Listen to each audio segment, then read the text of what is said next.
Welcome to the Rudolph the Red-Nosed Reindeer Village Tour. In this video, I'll walk you through each cabinet and table display and give you some insight into what you're seeing. And I'll also give you some information about the set, which is based off the 1964 Rudolph the Red-Nosed Reindeer television special. In the link above, you can watch the video with musical selections from the movie.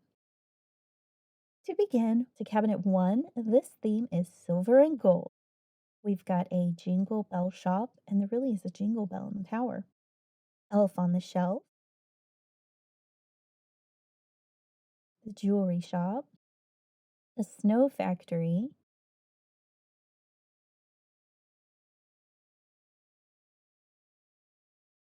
Buddy and Elf friends, and Santa's castle.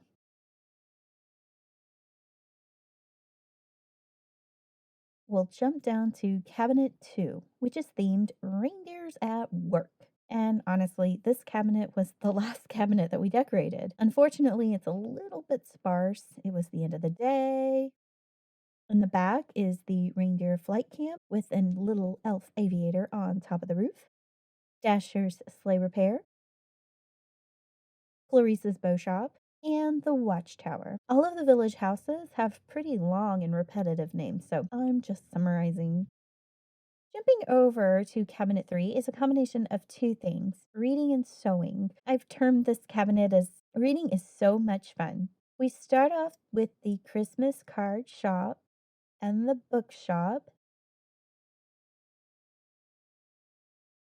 This tree is actually a Hallmark Christmas card. Then the sewing section begins with Dolly's dress shop, with sewing accessories scattered throughout. And the quilt shop, I had to put Yukon here, he's trying to rip a seam with his axe.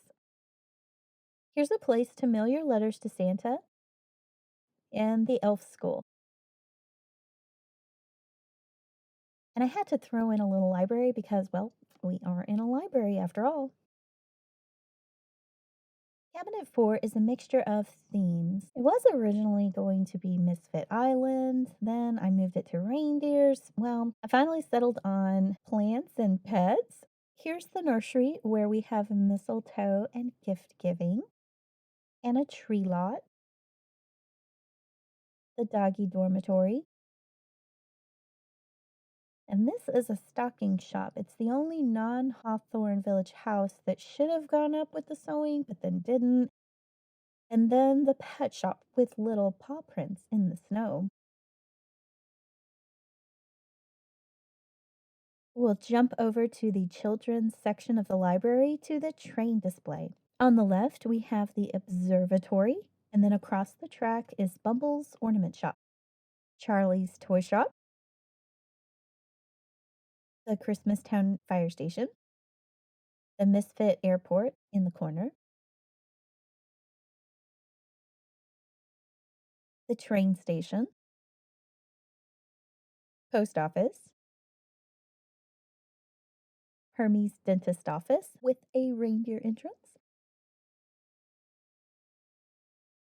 clock shop, town hall, very patriotic, engine house, which is one of my favorite pieces, and the police station. The houses, train, and centerpiece were all made by Hawthorne Village. This set debuted in 2003 by subscription, and there were two subscriptions. One was for the houses, and then another subscription separately was for accessories. There are 60 houses within the set, although I couldn't fit all of them in this year. I never counted how many accessory pieces there are, the little elves and reindeer. Some came with the houses and some came with the train set, but most came in an accessory set of 4. As for the train landscaping, I usually build out a mountain or a tunnel, even a gorge. But this year, it's unobstructed terrain 2021. We'll go back to the entrance lobby for the rest of this. So jumping over to cabinet 5, this is themed Elfland. We've got their living quarters on the left with the cobbler and the gift wrapping station.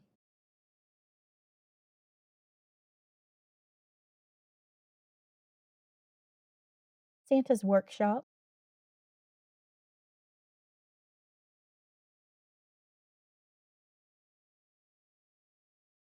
Sam the Snowman from Elf, and the Music Academy with the one man band and a choir.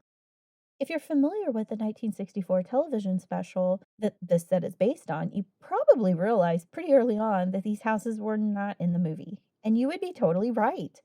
I think the movie only had a few buildings. Let's see, Santa's Castle, the Misfit Castle, the little Misfit cottage that Rudolph left the door open to, Bumble's Cave, Rudolph's Cave.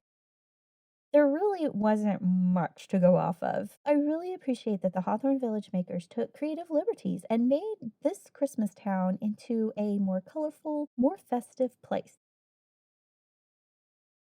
We have Cabinet 6, which features treats and eats. We've got Papa's Soup Shop, and here's where I added characters from Nightmare Before Christmas. That's for you, Michelle and Ella. Santa with the little misfit boat that can't stay afloat and the bird that swims. Sam's Ice Cream Shop. I love those topiaries. Cocoa Cafe. The Sweet Shop. Donner's Diner. These iceberg formations were a new feature for the North Pole Village this year, though they turned out different than what I had imagined. Like everyone else in the world, supply shortages. I was really happy that I was able to find all of these snowflakes. I love adding snowflakes to a winter village, especially a North Pole themed village. They really do add a splash of color. All right, and we're moving on to Cabinet 7, which is the Yukon. Here we have Yukon Cornelius's outdoor adventure with a ski jump, the adventure training camp, sled shop, trading post with candy canes and peppermints in the barrels, and the peppermint mine and candy cane factory. This piece was a 50th anniversary piece. I love this gold tree. I have a thing for trees. A little Smokey the Bear figure I got in the Great Smoky Mountains, some misfit purple flamingos. One of the best things about setting up a North Pole display is that you get to be as whimsical as you want. And lastly, Cabinet 8 is themed Reindeer Games. We start off with a movie theater with the popcorn garlands and Hollywood stars, the skating rink, Blitzen's bowling alley. Notice the bunny holding up the pins. One of my favorite accessories, the Etch-a-Sketch, the Reindeer Barn Dance, and Comet's Gym, a little miniature Frogger game,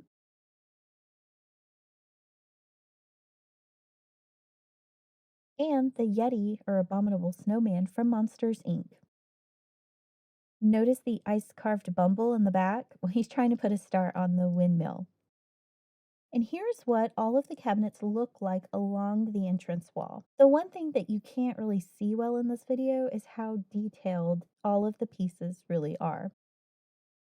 Thanks for watching my tour of the Rudolph the Red-Nosed Reindeer Christmas Town Village display.